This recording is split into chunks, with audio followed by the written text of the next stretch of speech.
ભારતીય જનતા પાર્ટીએ કોર્પોરેટર આશિષ જોશી તેમજ પૂર્વ કોર્પોરેટર અરવિંદ પ્રજાપતિને ભારતીય જનતા પક્ષમાંથી બરખાસ્ત કર્યા છે।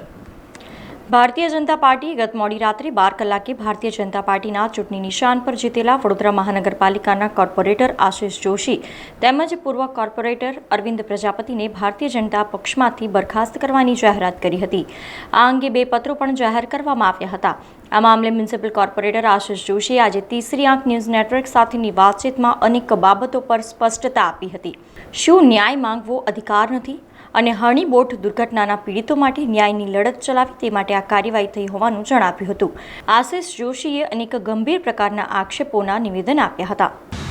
ફેબ્રુઆરી મહિનામાં પહેલીવાર મેં ફ્લોર પર બેસવાની વાત કરી હતી બોટકાંડ પીડિતોને ન્યાય માટે।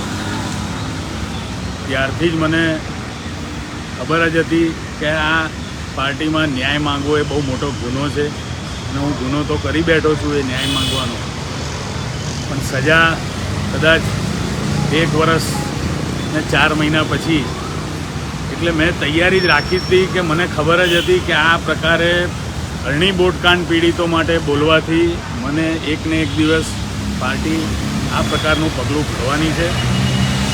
હું પહેલેથી તૈયાર જ હતો।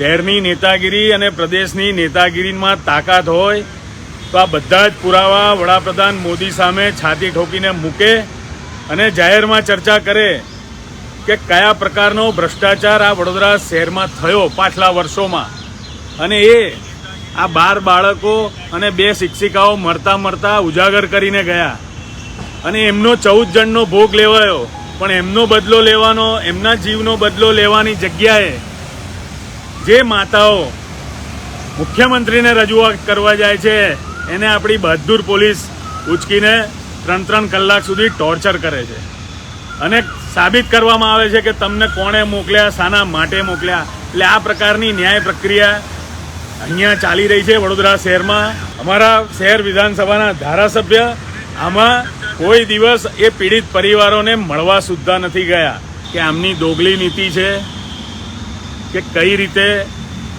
આજ ભારતીય જનતા પાર્ટી દ્વારા 4 દિવસ પહેલાં જ્યારે આમ આદમી પાર્ટીના નેતા ઈસુદાન આવે છે ત્યારે મને જ રિક્વેસ્ટ કરવામાં આવે છે કે ભાઈ કોઈ પણ હિસાબે પીડિત પરિવારોની ઘેર આ લોકો ન જવા જોઈએ, તમારે જ પાર્ટીને બચાવવાની છે, તમારે પાર્ટીનું ખોટું થતું રોકવાનું છે। આ પ્રકારની એમની દોગલી નીતિ છે અને આજે 4 દિવસ પછી મને જ વગર નોટિસે અગાઉની જે નોટિસ છે એનો હું સંતોષકારક જવાબ આપી ચૂક્યો હતો, પણ અત્યારે એમને કયા નેતાની દોરવણીથી, સંડોવણીથી, ચઢામણીથી મને સસ્પેન્ડ કરવામાં આવ્યો છે એ મને નથી ખબર, પણ આ પાર્ટીની દોગલી નીતિ છે।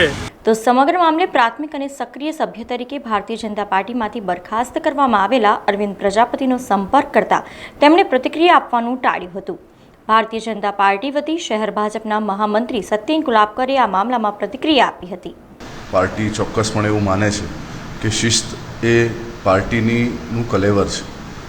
ભારતીય જનતા પાર્ટી હંમેશા પાર્ટી વિથ અ ડિફરન્સ અને પાર્ટી કેડર બેઝ પાર્ટી, શિસ્તની પાર્ટી તરીકે ઓળખાય છે। એમાં ભારે ઘડીએ જ્યારે શિસ્તનું ભંગ થતું હોય અને એના અનુસંધાને જ્યારે એમને નોટિસો પણ આપવામાં આવી હોય, એમને મૌખિક રીતથી પણ ઘણી બધી બાબતોનું ધ્યાન દોરવામાં આવ્યું હોય, પછી ના જળવાય તો આ આકરું પગલું ભારતીય જનતા પાર્ટી વડોદરા મહાનગરે લીધું છે। સમાચારોના સતત અપડેટ માટે TNN ન્યૂઝને YouTube પર સબસ્ક્રાઇબ કરી બેલ આઇકોન પ્રેસ કરો અને અમારી સાથે જોડાયેલા રહો Facebook, Instagram અને Twitter ઉપર।